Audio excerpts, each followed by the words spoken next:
Today on the Sean and Bo Show, we talk NBA playoffs with Stephen Babb, a featured columnist from BleacherReport.com. Also, it's NFL Draft Week, so of course, tons of speculation around the league and even college ball. And finally, I'll try to convince Bo to go hunting for Sasquatch. It's all coming up on the Sean and Bo Show.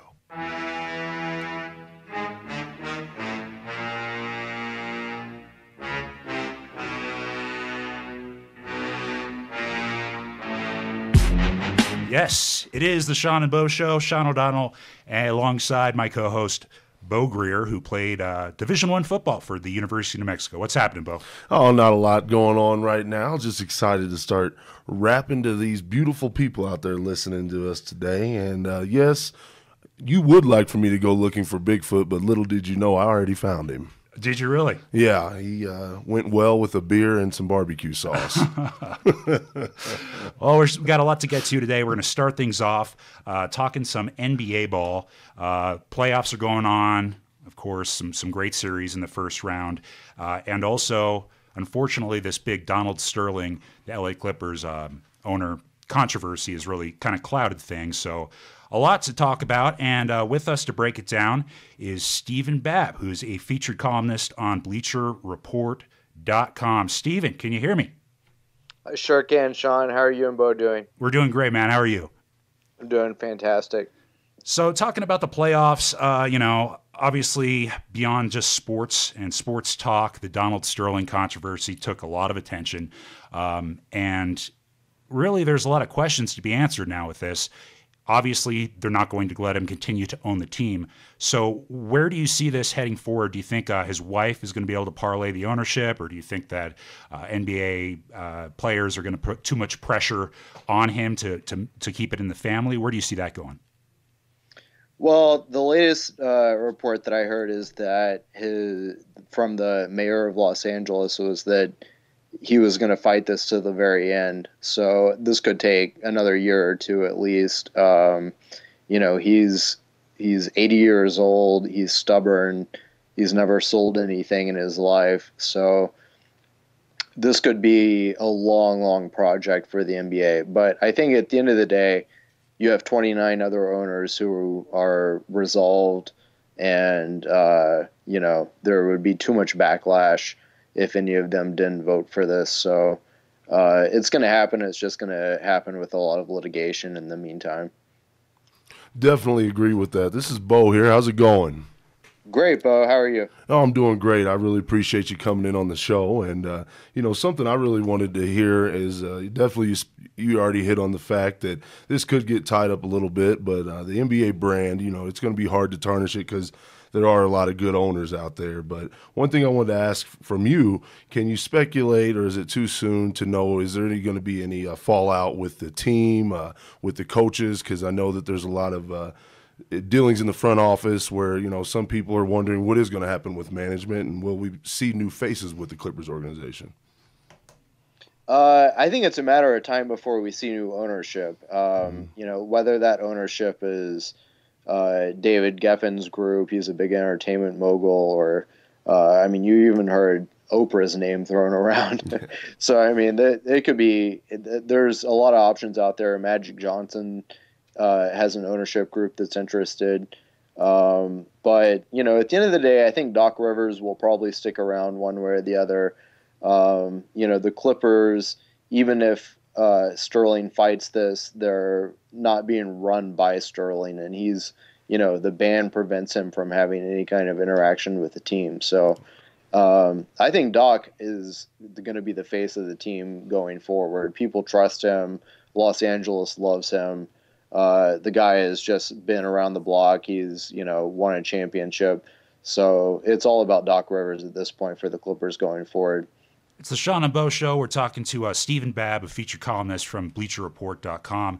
Stephen, what do you think the odds are that his wife will get the team? Do you think that the players will stand for that? Do you think they would play, even though it's a different person, obviously, to Donald Sterling's wife, or do you think that would be too much? No, I don't think that's unprecedented. She's said all the right things so far. She's distanced herself from the comments, and really committed herself to the team's success. So who knows? I mean, it's sort of unprecedented territory because I guess there's some kind of co-ownership. But look, she's not Donald Sterling, and I think that's the bottom line for the Clippers at this point. Anybody who's not Donald is probably better than the status quo. And meanwhile, his mistress, girlfriend, whatever you would like to call that, fine young woman, recently went on 2020 with Barbara Walters, did an interview there. This time without that. Have you seen this? It looks like a combination. No, I haven't seen it yet. No, not the Barbara Walters piece, but when she's been on TV before, and when there've been cameras trying to get her on camera, she's worn this looks like a Star Wars bounty hunter, or maybe like a welding hood helmet. The awesome visor. I've seen the awesome visor. Yeah, maybe she's doing some work. Multicolored. It's amazing. She might be working on her backhoe or sluice box for her gold mining operation. I'm not entirely sure what's going on there. But now getting to the NBA action on the court, which has, of course, been really exciting this year. Were you surprised that the Pacers, after such a slow start, actually managed to win that game, that round one series? I'll be honest. I was surprised it took them so long. I think the Pacers, they've had this identity crisis ever since they traded Danny Granger back before the All-Star break. And, after they lost him, and he'd been around for the team, really since its turnaround, since their rise to contender status. And when they lost him for the Evan Turner trade, people reacted like it was a funeral.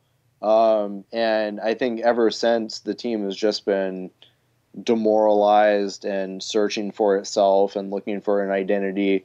And they finally got it in Game 7 against the Hawks. They held the Hawks to 80 points. Their defense was back. They looked like the Clippers or the Pacers that we had, kind of gotten used to. Sure. But, hey, Game 1 against the Wizards, they took another step back. So will the real Pacers please stand up is kind of the question. That's kind of a tough matchup for them in this second round. Wizards have a lot of talent. They've got I love this guy. Their center Gortat, great. Kind of looks like a Bond villain. Gets a lot of rebounds. And my favorite part about him is apparently before games he yells out lines from the movie 300. Yes, that sounds about right. Well, he looks the part. He definitely looks the part. Steven, being a Hoosier, I am a little biased. I love my Pacers. Go Pacers. And I'm sitting here watching the game earlier, and Hibbert, about 10 minutes in, still had 0 rebounds. Now, the NBA is notorious for the analysts and people overreacting. Who do you think is going to get the blame for that? Is that going to be the coaching staff? Or is that going to be the front office and the people that they put around him? The questions about Hibbert are just mind-boggling. The guy had 2 0-point games in the first round, which was the first time since 1968 that an all-star had consecutive scoreless games in the playoffs.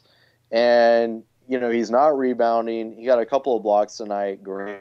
But, I don't know what's up with Roy Hibbert. If anybody, Stephen A. Smith said he needed to go see a shrink. And that sounds like typical Stephen A. Smith, but at the same time, you have to wonder, there's got to be something with this guy's head right now. He played 18 minutes tonight. Vogel, is just showing minimal trust in him. I don't know what's up with the Pacers. They're a head scratcher from start to finish, but yeah, I think they're going to get through this series. I think they're going to win in probably 6 games. Wow. It didn't look like it tonight. It didn't look like it tonight, but I think they got it in them. Nice. No, I definitely like that, and I agree with it. I think what goes on is sometimes we get too confused and forget about the matchups. I believe that there's a lot of teams in that Eastern Conference that were gearing up to beat the Heat. And when you gear up to beat the Heat, sometimes you allow the other guys to steal a few easy games away from you. No, that's right. That's right. I mean, the Wizards are one of those kind of young, frisky teams that will jump out and surprise you. And, I think the Hawks kind of did that in game or in the first round series. But if you're an Indiana fan and you have reason to be optimistic, Paul George has been great, fantastic first round, scored like 30 points in Game 7. That guy's going to be a tough matchup for the Wizards going forward. Oh, Steven, you should see Bo's big grin that you put on his face right now. It's a beautiful Oh, I'm thing glad. to see. Yeah. I'm glad. We're talking to Steven Babb. He's a featured columnist on BleacherReport.com. Now, looking at the around the league at the other matchups in the second round, which one do you think's going to be the most compelling, the closest one? I think it's this Clippers Thunder series. I'm a Spurs fan at heart. I'm born and raised in San Antonio, so I'm obviously rooting for Tim Duncan to get his 5th ring. But as far as pure entertainment value, the Clippers and the Thunder are absolutely the most compelling source right now. Not only do you have the Donald Sterling backdrop for the Clippers, but you just have such fantastic superstars. And talking right now at halftime, Chris Paul just had 6 3-pointers in the first half. He didn't miss one. And, the Clippers are running out to a big lead. And I don't think a lot of people would have predicted that. But, this season series was split 2 games apiece. Chris Paul and Blake Griffin are a really dynamic 1-2 punch. And you have a really good 1-2 punch on the other side with Kevin Durant and Russell Westbrook. So this series is going to go 6-7 games at least. I wouldn't be surprised if the Clippers pulled it out. But, all the same, Durant's going to get the MVP. So you got some big star power in the series. The Thunder obviously have a huge chance to get back to the NBA Finals where they were a couple years back. So look for a great 7-game, to the wire kind of contest between these two teams. And Steven, last but not least, let's real quick before this halftime ends up, let's talk about those Brooklyn Nets, or the retirement community of New Jersey. What are we looking at here? That's another way to put it. What are we looking at here moving forward with them against the Heat? Are we going to be talking upset potentially? Well, look, the Nets took 4 games during the regular season, so they've got a lot of confidence. They've got a lot of veterans. They've been around the playoff block. Paul Pierce, Joe Johnson, Deron Williams, and obviously KG. They know this game as well as anyone, and but I think they're going to run into a brick wall at some point because Miami flips the switch in the playoffs. They're in their prime. They're healthy right now. 2 of those games that Brooklyn won during the regular season, Dwayne Wade wasn't even playing. And I think 2 or 3 of those games were decided by just 1 point. So there's not a lot of stock you can put in that. And, obviously the playoffs are a whole new season to begin with. So I think Miami's got this, but it could be a 6-game series. Wouldn't be surprised at all. Brooklyn's got a lot of talent, but at the end of the day, Miami's going to pull this out. All right, Steven. Before I let you go and enjoy the rest of this game on your day off. Oh, yes, you're very gracious to join us on your day off. I got to ask you. I'm so happy to. It's been great talk. I got to ask you about these 2 marquee coaching vacancies. These are big jobs. Lakers head coach, Knicks head coach. What are the main candidates right now for these jobs? The big name that gets thrown around is Steve Kerr, the analyst at TNT. And, some folks have said, I know Stephen A. has said that he sees him as more of a GM figure than a coach. And, of course, he was the GM for the Suns for a little while. So, but, he knows the triangle offense, and they think that Phil Jackson is looking for someone in New York who can run that. That's what they ran with the Bulls during the Jordan era. So, Steve Kerr makes a lot of sense in that context. But, the other variable is if Mark Jackson is out in Golden State, then Steve Kerr is apparently a big Bay Area guy. So, he might, I think his daughter goes to Berkeley, right, and I think he might look into that. But it seems like he's so far along in the New York rumor mill that, maybe that's the direction he goes. New York's going to be, if you had to choose between the 2 teams, Golden State has a lot of talent right now. New York, it's going to take another year or two for them to really turn things around. Who knows if Carmelo is even sticking around, you know? So the Knicks' job is a little bit of it's a it's a work in progress. But as far as the Lakers, I really have no idea. There are so many options. I've seen, a half dozen names thrown around, including Tom Thibodeau. There was one report out saying that they wanted to seek permission from the Bulls to talk to Thibodeau, and they had such a horrific defense this year, and he's known for his team's defensive identity with the Bulls. So I could see. I think they want someone who's going to be a big name. I think they want to make a splash. I think they want to satisfy Kobe. Those are probably their primary interests. But they've looked all. They're going to look for a long time. It's going to be a long process for them. Stephen Babb from BleacherReport.com. You can catch him all over that lovely website, and he's doing well. These NBA playoffs have been good for your view count there, Stephen. Yeah, well, it's been a great first round. I think people are really energized and really excited about these playoffs.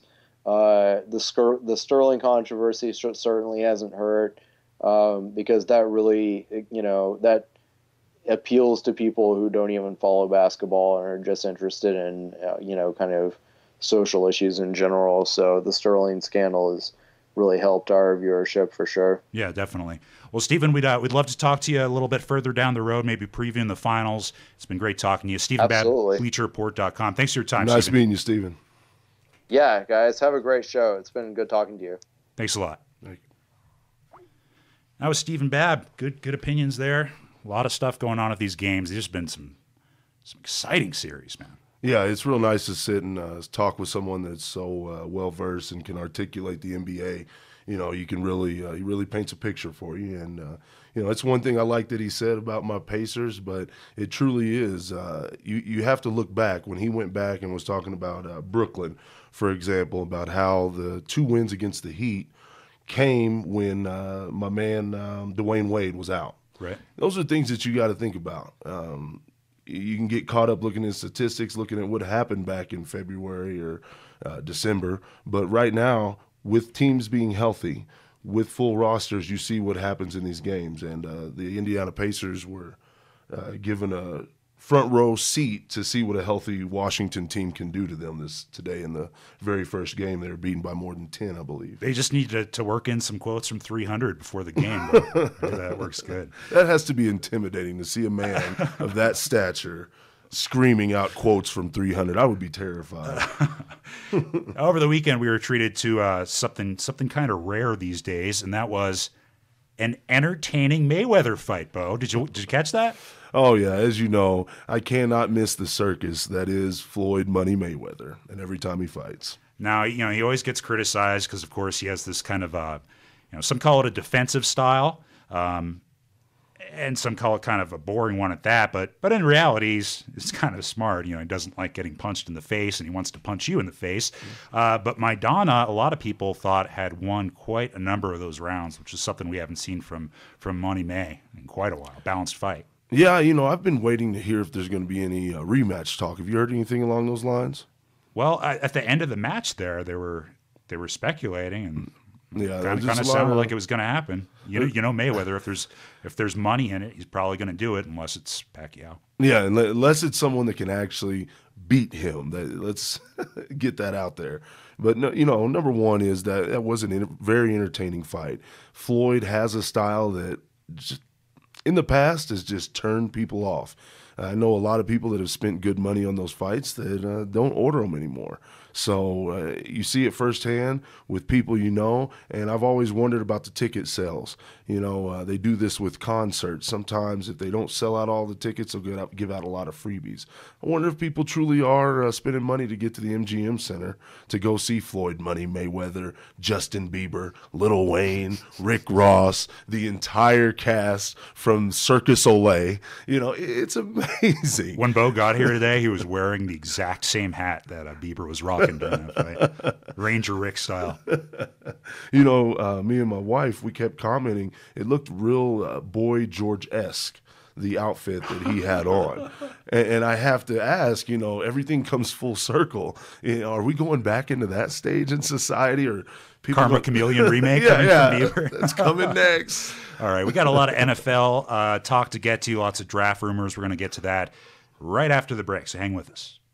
Hey guys, thank you for listening to this very first episode of the Sean and Bo Show. Normally, this would be a spot for a brief advertisement, but since it's our first show, we don't have any advertisers. However, we would love for you to be one of the very first. Get in while it's good and cheap, folks. For more information on potential advertising, you can email us, seanandboshow@gmail.com. That's seanandboshow@gmail.com. And in lieu of an actual advertisement, I used to have a YouTube show called The Sean O'Donnell Show.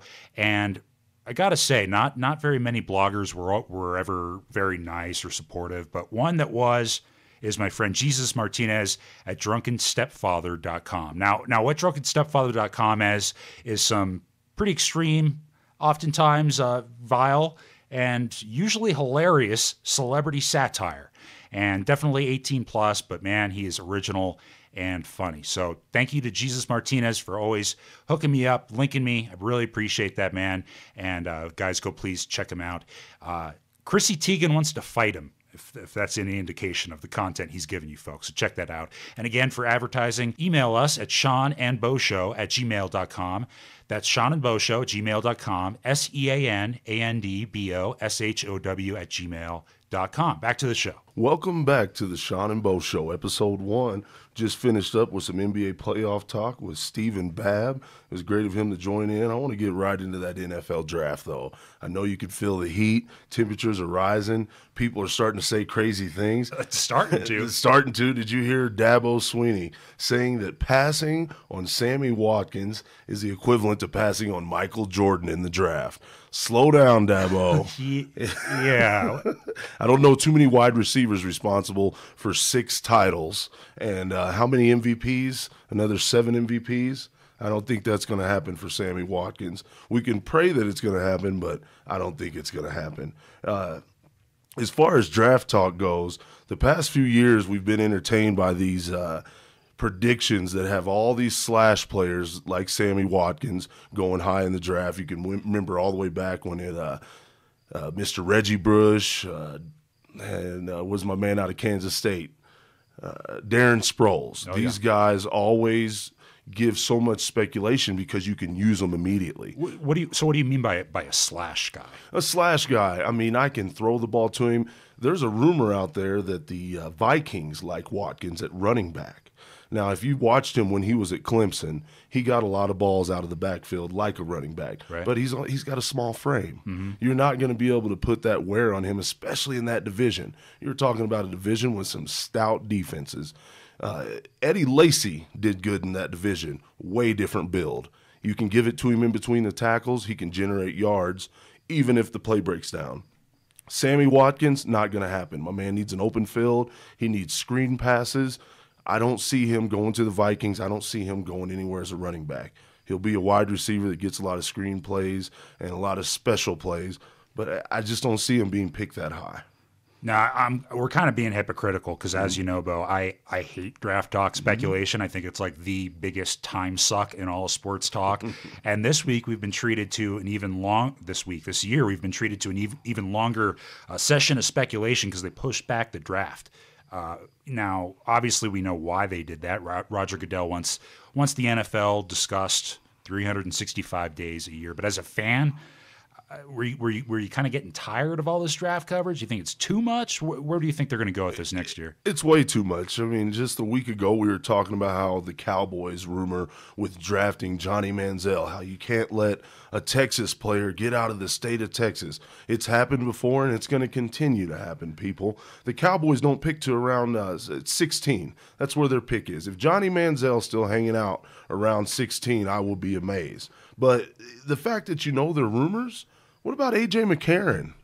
The Alabama quarterback, you know, remember him? Very talented girlfriend as well. Very beautiful girlfriend. I think his girlfriend got more publicity than any college athlete's girlfriend's ever gotten in the history of sports. Well, she should cut Brent Musburger a check then. Yeah. She's getting extra modeling gigs. It's true. Come on now. It's true. But McCarron, you know, he threw for 9,000 yards and 77 touchdown passes. It is amazing to me that we will not talk about these guys. And there was a speculation that a few teams had commented on him and they were talking to his agent. He may be picked up on the first round. Hey, anybody out there that's thinking about letting him slip, think about Tom Brady. Think about a guy who just won in college and he made it look easy because he had a lot of talent around him. He continued to do that when he got to the NFL and he got his chance. But, you know, we can speculate on draft all day long, all week long. What's going to happen is what's going to happen. And, you know, the Johnny Manziels, the stories like that. My favorite story from last week, though, had to be Ndamukong Suh. The fact that someone leaked a story. Hear about this. Oh, this was my favorite one. Suh trade talks for a first-round pick. Come on, man. The day that you talk about trading away a potential Hall of Fame defensive lineman that requires a triple or a double team on every play for a potential guy that could play special teams. How many times have we seen first-round picks play special teams? You're not going to waste a proven talent for a first-round pick. It's not going to happen. The 80s are over, people. You're not going to build your team like the Cowboys did when we got the 3. Those days are over. You need to do it through free agency, and you got to get some no-name talent and develop them. So, yeah, speaking of player development, kind of looking at the draft in a broad view, everybody knows the quarterback's probably the most important position in football, but that doesn't necessarily mean that a quarterback that's drafted is going to be immediately impactful for the team that they get drafted to. So what positions do you think we should be looking at as possible game-changing positions in their first year? Do you think it'll be and by the way, I just found out about this, Bo. I don't know if you knew this. It's pronounced Jadeveon Clowney, not Jadeveon Clowney. So, wow. Yeah. His father came forward and said, yeah, you guys have been saying it wrong this whole time. But I mean, that is breaking news. How long have we been mispronouncing? The whole world has been pronouncing his name Jadeveon. So what is that again? Jadeveon. Now, is that Creole? Is that French? What is that? I'm not versed in that. I don't know. But I mean, is that a position that you think can make an immediate impact in the NFL, or what are the positions that you think right out of the gate are gonna matter? Yeah, your positions that are going to matter right out of the gate are going to be your offensive lineman, your defensive lineman, and your linebackers. Your quarterbacks, unfortunately, there's only one place for them to get on the field. Being a Cowboys fan, I can talk about Lee, how he just burst on the scene. You never know when you're going to have that year where half of your active roster goes down due to injury. So the guys that are going to find themselves on the field are in those high-impact positions, defensive linemen, linebackers, offensive linemen, the guys that are going to take brutal hits on just about every snap. So it's real easy to sit here and talk all day about the Manziels, the McCarrons, the Sammy Watkins, these guys that are going to go in and attract a lot of publicity, get a lot of talk during camp about, well, when are you going to work him in? Is he going to play in preseason? But truly, these coaches are trying to develop these offensive linemen, these defensive linemen, because the roster spots there, it is a brutal game. These linemen get hurt constantly. So you have to be ready to play. No matter when you're picked up. I mean, there's fourth-round linemen that are going to be starting for some of these teams once the injury bug appears. Before we get off the draft, you know who Manziel is photographed with, Bill? Who? Any guesses? Either Drake. Let's see. He's with Drake. I don't know. How does he speak? Dez Bryant. Dez Bryant. Oh, boy. Uh-oh. It's such a Jerry. I mean, if Jerry Jones can get Manziel, I mean, it might not make perfect football sense, but it makes great Jerry Jones sense. It just seems like such a Jerry move. Yeah. And then, if they are out there courting him around, that does sound like they're going to make a play for him. I mean, teams do not waste time recruiting players if they don't plan to pick them up. You going to pre-order your jersey or wait? I'm going to wait and get my Manziel jersey. But, definitely, if it is going to happen, I hope there is a plan of action. There's going to be a lot of good guys hanging out there in the second and third rounds. I'd love to see my Cowboys, and not just the Cowboys. What about some of these teams? Like I was just talking about the Jacksonville Jaguars here before we came back from the break. Me and you, it's one of those things where are the Jacksonville Jaguars going to go after more speed, more touchdowns? Or are they going to start to build and get some more linemen involved? You never know. Some of these teams are just about making headlines. I just saw something mildly disturbing. As I'm a Chiefs fan.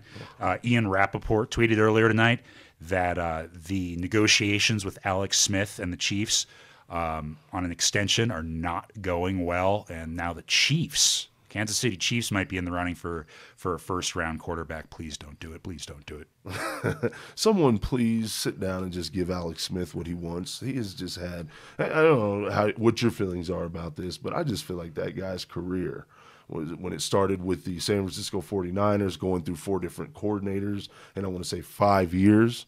4 coordinators, 5 years, and I want to say 3 head coaches. I don't know if that's correct, but still, that is ridiculous. And then he finally finds something in Andy Reid in Kansas City, and here we are, talking about somebody not wanting to give him the money. I think he proved himself. What do you think, Kansas City? No, definitely, man. You can't find somebody who's going to be that reliable. He doesn't have injury concerns. He's not getting hurt all the time. Without getting too far in depth, I think the problem with my Chiefs has been the wide receiving core, or lack thereof. So I'm kind of hoping they get a wide receiver. Do not replace Alex Smith. If you're listening, please don't do it. You heard it here first. So some other stuff around the NFL that's happening, non-draft related. Kentucky Derby was a few days ago. Did you see this, Bo? Wes Welker apparently won big. So as he was, and he just signed a big extension, so he's already got multi-million dollars in his pocket. But he won so much money that as he was leaving, instead of like posing for pictures or autographing pictures or memorabilia or whatever, he just started handing out $100 bills. Well, that's great. He is a man of the people. Wes Welker for president. That must be nice. Old Wes Welker, that guy right there. He's had a tough route. I've often heard stories surfacing that him and Mr. Hernandez didn't get along in that Patriots locker room, and he was one of the few people that was. He wasn't afraid of Mr. Hernandez and his crew. So, to see Wes Welker walking out after big winnings and passing his money out doesn't surprise me. He sounds like he's just a regular old Joe out there. He's probably wearing cowboy boots and chewing Copenhagen also while he was doing that. He seems like a regular Joe to me. Somebody that probably could have used one of those $100 bills, Jameis Winston from Florida State University. He got in trouble and got suspended from the baseball team. I think he's since been reinstated for stealing $32 worth of crab legs and crawfish from a local grocery store. Bo, they have infinite snacks now, right? In the NCAA. What are you doing, buddy? Infinite snacks, and he is still in season. Most guys that are playing football, they are not in season, so their training tables have been cut down significantly. So I'm wondering what is going through Mr. Winston's head. He's joining the likes of Winona Ryder. My man's walking around Tallahassee, and he's got to be one of the most visible people. That's what I don't understand about this, Bo. It's like he's the Heisman winner. He's in Florida. You don't think he could find a seafood seller somewhere that was a big fan? I just don't get it. I don't get it. And who was with him? That's the kind of stuff I want to know, too. Is he alone in any of this? Or does he have a group of friends that he maybe needs to distance himself from? We can go all the way back to the alleged rape and what happened there. There's a lot of stories still surfacing about that. Maybe it's time for Mr. Winston to start looking for a new crew, a new group of guys that can start leading him down a better road. Some people need entourages. I mean, maybe he's one of these guys that he needs the entourage. I did hear his post-game interview after the national championship, and man, I'm from the country, but that boy is from the country. If we're going to do it then, we're going to steal some crayfish then. Oh, man. I'm pretty sure that the first time that story came across and the coaches and the athletic department heard about it, they probably weren't that surprised. If you spend a lot of time around people like that, I imagine that you start to understand that he's going to find trouble. The guy finds a lot of trouble around Tallahassee, and that's not even that big of a place. What's going to happen if he gets picked up in the first round in a couple of years or a year from now, and he has to go to New York? He has to go to the likes of Miami Dolphins. What's he going to do then? You can't be stealing crawfish and crab legs in Dade County. Come on, Jameis. Well, I can't wait for the speculation once he enters the draft, and we get to talk about his penchant for shellfish all over again. It's going to be good times. One of my favorite stories that I heard all week about the NFL was from somebody who attended the Super Regional Combine. Basically, players from small schools, players coming off of injuries. Maybe they've been, injured for the last couple of years. Hand-picked players show up for this. They do a workout. They do typical combine-like drills, and teams get to look at them. Well, today the Eagles signed 6'9" Alejandro Villanueva, who was an Army Ranger, 3 tours in Afghanistan. And he hasn't played football, obviously, any time recently, but he did play tight end for the academy, and I guess they're going to have him at defensive end. 6'9". Wait till you see this guy. He is massive. I personally think that's just really cool that the NFL is reaching out, veterans. This guy's actually going to get a crack at it, and he's already done a lot for our country. It's going to be cool to see him out there on the field, and I have a feeling his work ethic isn't going to come into any question whatsoever. That's not going to be a problem at all, and that's what I love hearing these stories about the NFL. MLB's had their stories over the year, and definitely the NBA, where you find out where some of these guys have had to take a different road. Life presents many opportunities for us sometimes, and these guys who do answer that call to go to our various academies and play their collegiate careers, they do have to go do their tour of duty. And I think it's really nice. It's a good gesture from the NFL, Major League Baseball, or whoever's out there that gives these guys an opportunity to come back from active duty and still go after their pro career and fulfill some of those dreams. Yeah, definitely a real cool thing. I'll be watching for him out there on the field. Again, the Eagles signed a contract with him just today. So I don't think the terms are disclosed yet, but we'll certainly be rooting for him. Bo, anything else around the NFL that's caught your attention this week? Nothing too interesting. I'm just excited to see what is going to happen when this draft is finally over. Because now with the draft, like you've said, being pushed back, it's going to be an accelerated, getting right into the mini camps preseason. It's going to be interesting to see how the teams adjust this year, and then also with the decisions on how they're going to carry with, like the Denver Broncos through the preseason. What do you do with that team? There's so much veteran leadership out there. You might hear a cat in the background. We got a guest in the studio here. We do have a guest in the studio. How's it going there? All right, well, we'll take care of that, and we got a couple more things to touch on, including the section of the show where we totally discredit all of our straight sports takes by talking about some weird stuff. This week, it's going to be Sasquatch. You're not going to want to miss that. That's coming right up. It's the Sean and Bo Show, Episode 1. Hey, how's it going again? This is Bo with the Sean and Bo Show. Just want to let you know, anybody out there that has a business or just wants to let somebody know about a good product that they sell, we're here for you. Go ahead and contact us at seanandboshow@gmail.com. That's seanandboshow@gmail.com. It's the Sean and Bo Show, Episode number 1, the first episode. And we're going to need you to tell a friend, maybe a coworker, something like that. As I mentioned at the beginning of the show, my co-host here, Bo Greer, played Division I football for the University of New Mexico, the Lobos. And, a lot of players are very superstitious. I noticed in this old interview featuring you, I found on the internet here. Uh-oh. You had kind of a peculiar pregame meal, I guess you could call it. What was that, Bo? My potato, the Fat Man's Power Bar is what I used to refer to it as. And walk me through it here. As you can imagine, ladies and gentlemen, before a football game, there is an array of food out there. They're trying to please over 100 guys, various taste buds, and give them many options so nobody's complaining come game time. Well, me, I didn't want the fried chicken. I didn't really want to go for the pasta. They used to put out this baked potato bar. And I mean, these were some of the biggest Idaho spuds you have ever laid your eyes on. I mean, some of them were the size of like the youth footballs you see, like a Pop Warner football. And next to this, ladies and gentlemen, I'm telling you, there's a mound of butter. Like, you think you've seen a lot of butter in your life, but I've seen butter. And I mean, it was awesome. So, I start with my butter. Right. And then, they didn't have bacon bits. They had pieces of bacon. There's bacon bits and then there's bacon bits. Right. Yeah. These were bits of whole good old smoked American bacon. Right. So you'd sprinkle a little of that on because you wanted to make sure that the bacon was infusing with the butter.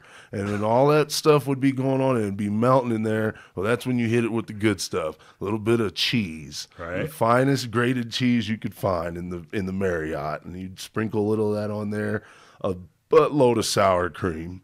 And sometimes, depending on the place you were at, because some hotels were better than others, if they had a little bit of the fresh ranch dressing, I'd put a little bit of that on there too. But that potato... No, wait a second here. This, according to this here, you also put spaghetti sauce on... Okay. Now, Oh, God, Bo. now, see, here we go. Now, let me reiterate, with the spaghetti sauce, that wasn't an every time thing. It was only if it was meat sauce. Because, see, for some reason, you go to some hotels and they would not make the meat sauce. They just have straight up spaghetti sauce out there with no meat in it. I don't know about You can't have that. You need protein. You got to have some meat in there somewhere. The bacon wasn't enough. But, usually it depended on what they put out there. I remember one of the best places we always stayed was in Las Vegas when we play UNLV. UNLV, because you're near Vegas, the mecca of eating, gambling, and everything that's entertainment, you would have bits of prime rib to drop on your baked potato over there. And it was just, it was delightful. Oh, God. All right, so obviously we're going to be talking a lot about Bo's playing career since we have a real live bona fide Division I football player in our midst. And towards that end, if you've got any question for Bo about what it was like playing Division I football, contact the show. We'll try to answer all the questions. You can hit us email. It's SeanandBoShow@gmail.com or on Twitter @SeanandBoShow. Go ahead and send some questions in, and Bo will be happy to take a look.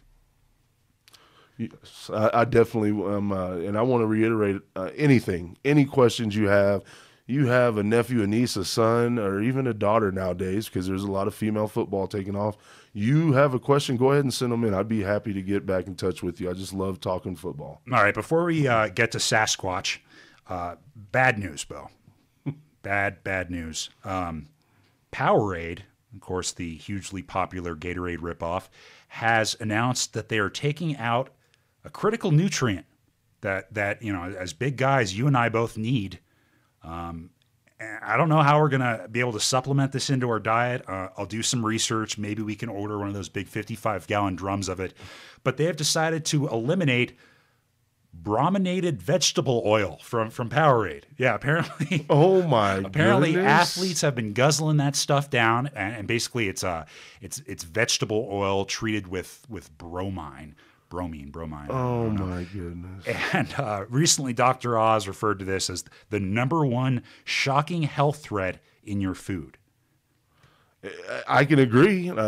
Anybody out there that has played sports, coach youth sports, when you go to get those Powerades or Gatorades, 9 times out of 10, Powerade's the cheapest. Yep. So we have all given children across America and probably around the world vegetable oil when they're at their most needing of nutrients. I'm shocked. I'm really shocked, because how are these guys able to put these products out here as, they're going to help us perform better. They're going to help you get over dehydration when you know that vegetable oil is nothing that the body needs. Hey, man, you were drinking that stuff while you were playing. That could have been key to your success. We might have to get some bromine pill. I don't even know what we're going to do. I'm in a panic. I'm going to go into shock. I love Powerade. I have a fridge full of it right now. Blue. I like the blue. Lemon lime, baby, Okay. all day. And on this podcast, it's not always just going to be about sports. We like talking about some fairly off the wall topics. Bo and I are both. We both kind of harbor an interest for conspiracy theories, The truth. weird news, you name it. If it's interesting, we'll probably talk about it.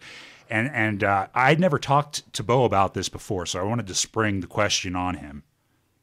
Do you think Sasquatch is real? Oh, yes. Oh, yes. He's out there.